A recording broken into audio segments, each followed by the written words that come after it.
Hi, we're Josh and Ariel Wamsley, owners of Green Valley Tree LLC, based in North Windham. We're proud to sponsor Connecticut East This week and to serve the communities of Windham and New London counties with our tree removal and plant healthcare services. Visit our website at greenvalleytreeworks.com for a full list of our services or give us a call on 860-234-4041. We look forward to hearing from you. They say you never forget a great teacher. And we got invited to a reunion to remember as students and their third grade teacher meet up again years later. Plus we take a look at other stories making the headlines from around the region. This is Connecticut East This Week.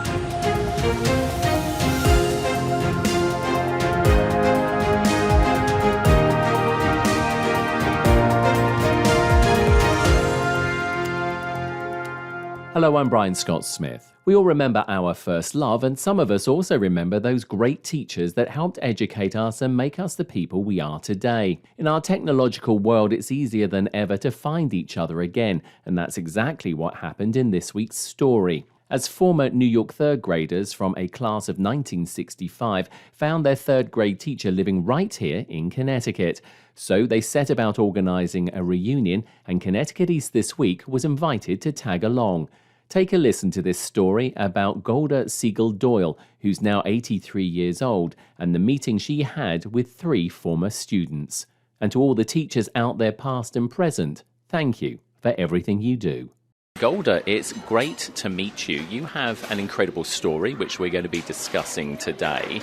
Tell us a little bit about it, because we're going to get to your background in a moment.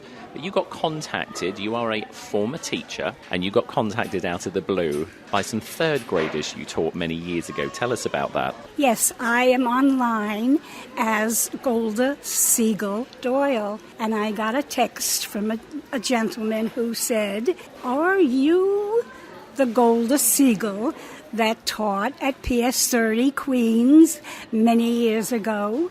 And I said, "That's me." And he said, "I was in your class." And I thought, that's very exciting. Do you know any other children? And as far as I could see, they were still 8 years old. "Do you know any other children who were in my class?" And he said, "Yes, I do." And he said, "I'll get in touch with them and they'll get in touch with you." And so he did just that. He got in touch with a number of students that were in my class.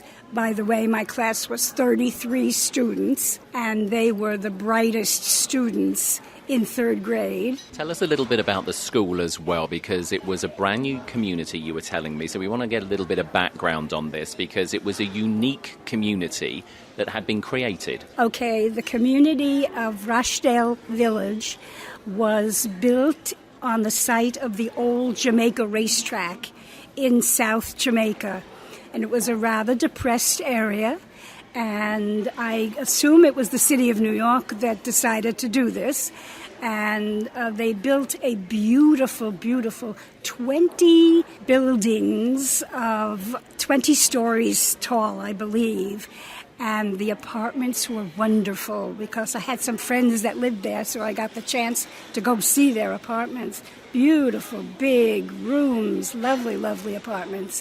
And so they enticed a lot of different people to move in. And then, of course, education, school. Talk to us about, was it PS 30 it was called? PS 30 was a new school. There was no school there, so they had to build PS 30. And it became inundated with children very quickly because as soon as a building was open, people moved in. So it was a very transient type place, but not going out, but just coming in. And you never knew how many students you were going to have or who were going to be coming in. So it was a rather, what would be the right word, a moving school. In fact, it was so crowded that they didn't have enough room in the school. We had rooms in the buildings. We rented out the recreation rooms in each building, and we had classes in those buildings also. Now, you live now in Connecticut, but formerly you lived in New York. I believe you're originally from New York as well? So how did you get the job? Tell us about how you got, your teaching job at PS30. I went to Lesley University in Cambridge, Massachusetts. Let's go back a bit. I graduated from Jamaica High School. I lived in a little community called Holliswood, and I went to school all through. I went to PS6 in Manhattan, so I'm educated up until college in New York City. Jamaica High School was my high school, and then I went to Lesley University in Cambridge, Mass, and all they taught was how to teach. It was a teaching school, and so it was right across the street from Harvard Law School, and so either you married a Harvard lawyer or you taught. I taught. A long, illustrious career of teaching. We're going to get into that a little bit as well. When you think about teaching today, even back then, it's a tough job, isn't it? People don't realise, but teaching isn't easy. Not easy, but the first thing that you have to know how to do is to get control of your children in your classroom. And that is primarily the most important thing at the beginning of the school year. Because once you've done that, once the students know you mean business, then you have a good time. Then you enjoy yourself and they have fun also. And this class in particular, because they were the brightest, just had a marvelous time. And I did too. It was my third year of teaching in New York City. So I was really still quite new at New York City, but it was wonderful. How old were you when you were teaching this third grade bunch? I was 25 years old. So you were still a young teacher yourself, probably, only a few years out of teaching college. Wasn't this a little bit daunting, these 33 students with very high IQs, who I'm sure got bored very quickly if they weren't engaged? It must have been a real challenge for you. Well, normally when you teach first, second, or third grade, you do use a basal reader, and you read Dick and Jane, and you read, you advance. These children were not Dick and Jane children, so Golda, who was living at the time in Manhattan, took her shopping cart to the local library once a week and took out about 40 or 50 books that were third grade level and up, so that I ran an individualized reading program so that each child could grow and read things that were a little more difficult, but it had to be on an individual basis.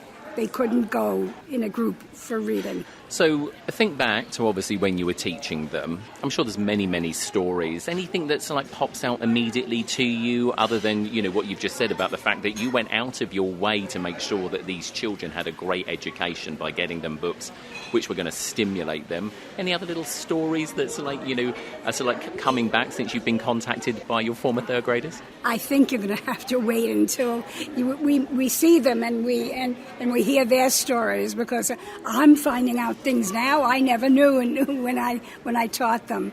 But it was just delightful to know that they wanted to learn and they would absorb anything that you presented to them. They were all in a new community, so they were all getting to know each other. And it's amazing now that they do have a Rochdale Village club. None of them live in the village, and I will tell you why. The community was an open community. No doors were locked, no front doors were locked. And sooner or later there were gangs in the outlying community, and they started bothering members of the community, and there were a number of hits, and the community got scared, and so people started moving out. Yeah, a very different world back then than one that obviously we live in now. Let's move it forward a little bit, because like we said, we're going to be chatting to them when they arrive here, when you actually meet them, even though you've been conversing with them over the phone and online as well. After PS30, where did you go from there? After PS30, I got married.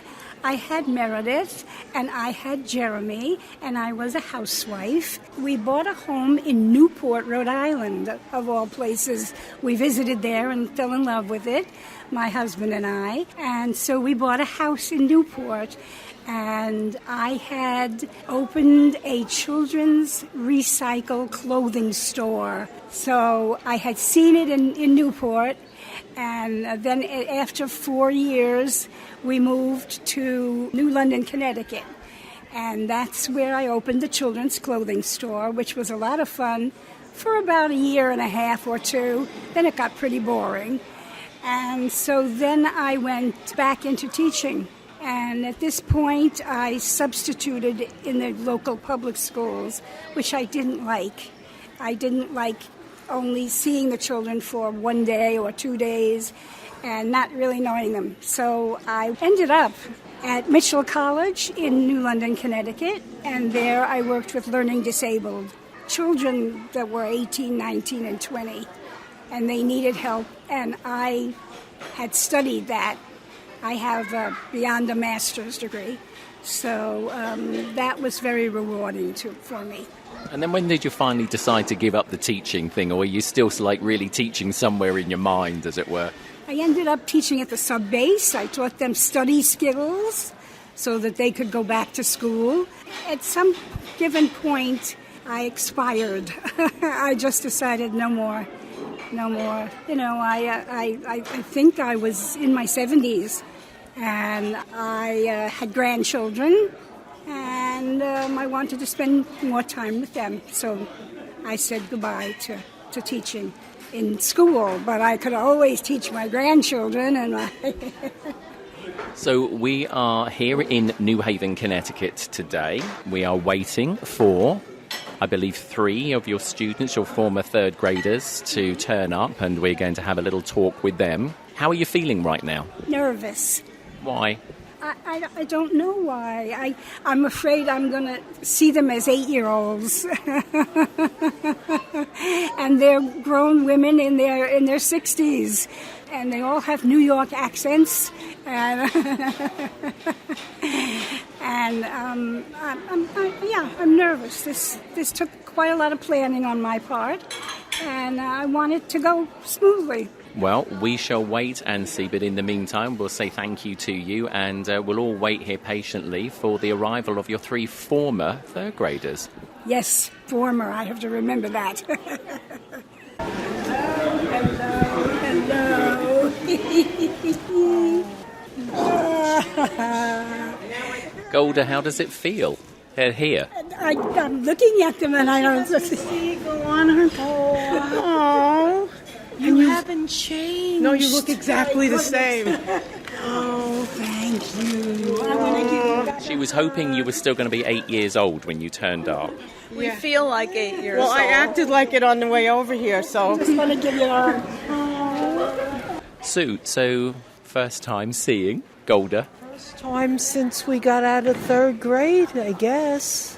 What's your recollections of her? Oh, she was just a great teacher. She had the compassion for everybody. She was so sweet. She was such a good teacher. Everybody loved her. I don't think she had anybody in the class that didn't love her. And this is the first time, and thanks to Facebook and everything, we found each other. It's the first time we saw each other in over 50 years. Yeah, I hear you all travelled together, and it was the first time. Yeah, we all met up in Long Island and took the ferry across the Long Island Sound.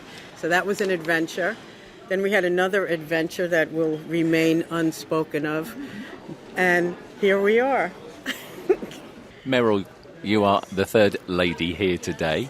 So just tell us immediate reactions as you came in. Well, I am very happy to see Golda. I reached out to her on social media a year ago, and we started talking, and I was absolutely thrilled to have contact with my 3rd grade teacher, Miss Siegel. She was a wonderful, wonderful teacher, and I was thrilled.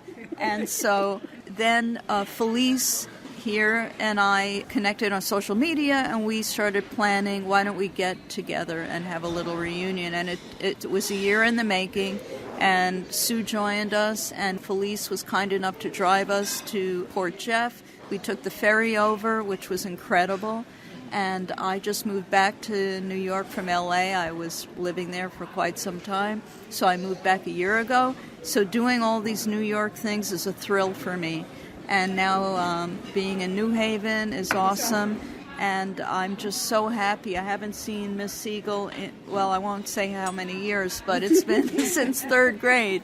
So I'm very happy to be here and thrilled that it's of any interest for your interest. It's very happy to be part of this reunion. Felice, I want to turn to you. What does this mean to you as well? I mean, you've walked in, you're seeing your third grade teacher for the first time. I know that some of you have communicated through phone and through online, but it's very different to then physically meet the lady who has made you into the women you are today.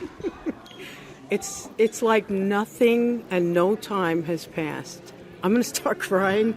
I'm not going to start crying, but it's just, she was such a lovely, wonderful, bright spirit for all of us children in third grade. And I had teachers in kindergarten and first grade who were not. So it's not that they all were. Second grade was good, but then third grade was unbelievable. It was so, it just felt natural, but like a bridge. And I also, I grew up to become a teacher. I'm a retired New York City school teacher as well. And the things, I want to tell you this too, where we used to sit around every day, all of us gathered together, and Miss Siegel would read us a chapter from Charlotte's Web. Oh, yes. I cried when I read, yes. Yes. Sorry, I didn't mean to interrupt you. No, that's fine, because that's everything. That's how they teach. I became a teacher trainer and a mentor to other teachers in my older days. And that is how we teach them. It's called, now they have names for it. There was no name for it then. She was just doing what was natural to her. But that's the workshop model. That's the workshop model. You were doing it. Australians they come here and teach us. But it was beautiful. We all looked forward to that part of the day. Everybody got together. It was magic. She made magic in the classroom. She made magic for us. Sue is sat next closest to me and is nodding here. Some of the other memories for you, I mean, again, you're sat across, from your teacher. Not many people get a chance to do this. Tell us a little bit more. We grew up, we all went our separate ways, and we're getting to know each other now, and it's like Meryl went one way, Felice went another way, I went another way, and I was looking at Facebook, I think it was the other day, and somebody put on a blurb up there, what was your favorite children's book growing up? And right away I blurted out Charlotte's Web. Now, while we were waiting for you ladies to arrive and we were talking to Golda, she said that the books that she had in the classroom back then weren't good enough, and that she would go out and she'd go to the library because you were all exceptionally gifted and intelligent class. Did any of you know that? I didn't know that, no. I had no idea. It was because she didn't do what a lot of teachers do. She didn't tell us every step of her life and she was just doing it. She just did it. She didn't talk about it. Just did it. Tell us a little bit more, Meryl. As we sit here, I will be leaving you all alone to obviously have your proper reminisce with Golda, but tell us a little bit more of maybe some of the stories which, I don't know, maybe they're starting to flood back now as you sit here in front of her.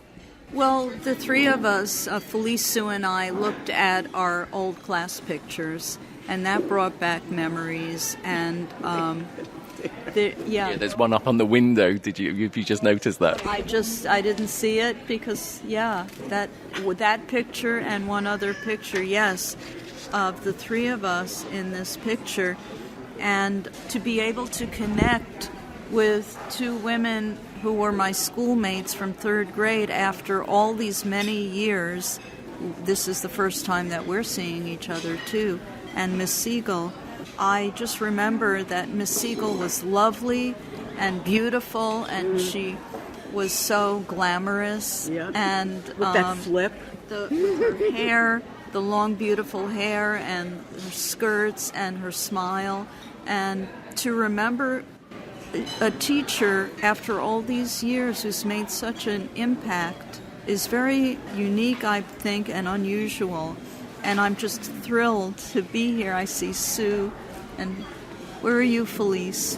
Beautiful Felice and Sue, and I'm Sue? over here. That's Sue. This is me. And that's gorgeous madam over here. I'm here, and there's Miss Siegel. Yeah. Beautiful, glamorous is what I remember. As the three of you look at this photograph, we're just going to give it away a little bit. It is 1965 is the photograph. As you look at it, all three of you, as you look at this photograph right now, other than seeing your younger selves and your teacher, Golda, you've got your other classmates here. Is it evoking any other sort of memories? Has anything just suddenly hit you at all about, oh, I wonder what's happened to him or to her? Definitely. We actually were doing that on the ride over here on the boat, and some of us have stayed in touch with some of the people, but not very many. And yeah, I mean, like this boy, I remember how kind he was. Scott, do you remember him? He was, yeah, because he was good. He never acted up, so that's why His last name? Heller, maybe? I don't know. Yeah, I remember these faces. It's amazing because it just draws you right back into that space. Golda, final thought? I'm thrilled. I'm very thrilled and very excited to chat with each of them and find out how their lives have been. I'm overwhelmed, I would say that, yes. Has the scaredness gone? Because you said you were scared earlier, didn't you? I was nervous. But I'm not nervous anymore. It's been a pleasure talking to the three of you and to Golda. Thank you ever so much for letting us be part of it. Thank you.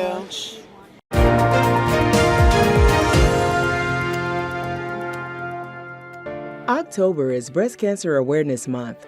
Research shows that screening with mammography can detect breast cancer early when it is most treatable. If you're a woman over 40, schedule your annual mammogram today. Women of any age who are at high risk should talk to their doctors about when to start screening.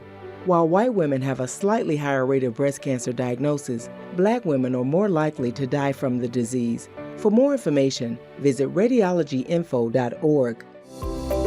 Green Valley Tree LLC is proud to sponsor Connecticut East This Week. Contact Green Valley Tree LLC for all your tree removal and plant health care needs and more. Find us at greenvalleytreeworks.com or call 860-234-4041. Time now for a look at other stories making the headlines this week. The redevelopment of State Pier in New London, being overseen by the Connecticut Port Authority, has run into more issues that could add more than $7 million to the overall cost of the project. The details came at a recent Port Authority Board of Directors meeting, where the interim executive director Ulysses Hammond detailed the issues in an update report. Chairman of the authority, David Kouros, explained to the board how they intended to pay for the additional work without asking for more money from the state. Use the remaining contingency, use the funds that were freed up from soft costs tightening, and defer 5 years of lease payments, the last 5 years, 2028 to 2033, to future operating budgets, freeing up the capital necessary to execute this agreement without any additional state dollars. AECOM, who are project managing the redevelopment, said some of the issues range from underwater obstructions and clearing them for pile driving to extra demolition and electrical equipment costs. Kouros also told the board that although they could pay for the additional work, said he couldn't promise more issues might still be uncovered and there was no more money if that happens. We don't have access to any more funds beyond this point. We have exhausted our available funds as approved and authorized and allocated to us by the state, and we are proposing to take a big move in taking on that obligation for those rent payments in the future. We don't have any other tools like that available to us beyond this. The authority will pay for the additional work using money from a contingency fund, costs they have saved from other areas of the project, and by taking money from an escrow account for lease payments for renting property next to the pier. The State Pier project started at $93 million and has ballooned to around $255 million. The Coast Guard Academy in New London unveiled their new Maritime Centre of Excellence during a commissioning ceremony recently. The event was attended by local legislators and business leaders, as well as current and former members of the Coast Guard. Randall Hogan, the chairman of the Maritime Centre campaign and member of the Coast Guard class of 1977, explained the majority of the money for the project came from Coast Guard alumni. We received gifts from the class of 1942 all the way to the class of 2017. That's 75 years of the Long Blue Line. That's amazing. 40 classes donated to it, and 5 classes donated over $1 million to this program. Rear Admiral William Kelly is the 42nd superintendent of the Academy and said the new centre is critical to the Coast Guard as they continue their work at home and around the globe. The Science and Engineering Innovation Lab, along with the class and seminar spaces, will do so much to advance our efforts, and they are the first step in our commitment to provide the new and innovative active learning spaces that we need for our cadets and our faculty to maintain our competitive edge. The new building, which sits on the banks of the River Thames and overlooks the waterfront, is the first major LEED certified green building to update the Academy's 90-year-old campus. The new Maritime Centre of Excellence is due to officially open for use in late November and has cost $25 million. New figures from the U.S. Census Bureau shows the number of people working from home in Connecticut tripled between 2019 and 2021.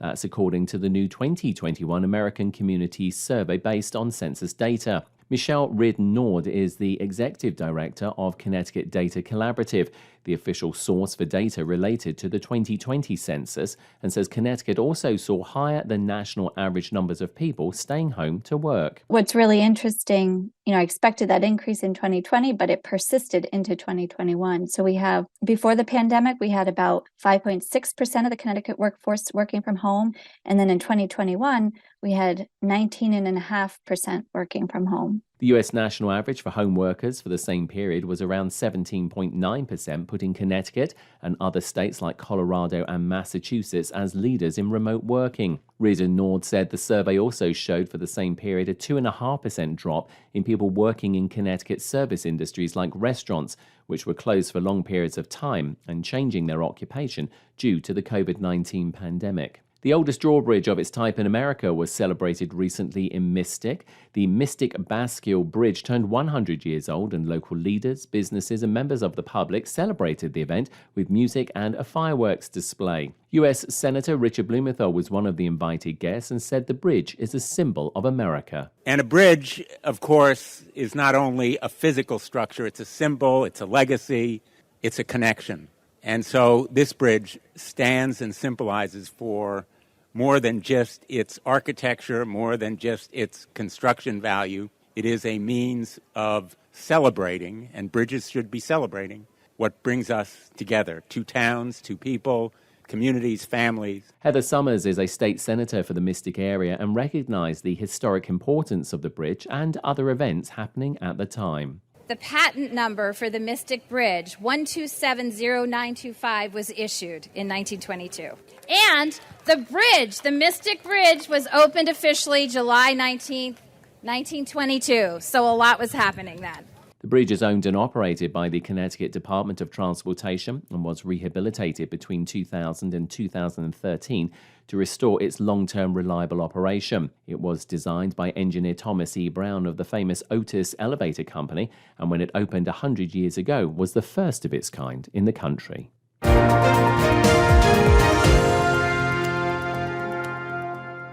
That's all from us for this edition. Do send us your questions and story ideas to the show via our website at connecticut-east.com or Facebook or Twitter at Connecticut East and on Instagram at Connecticut East This Week. And you can listen to the show again on our social platforms, on demand, and by asking your smart speaker to play Connecticut East This Week podcast. And please like, follow, and share on your social media too. I'm Brian Scott Smith. Thank you for listening.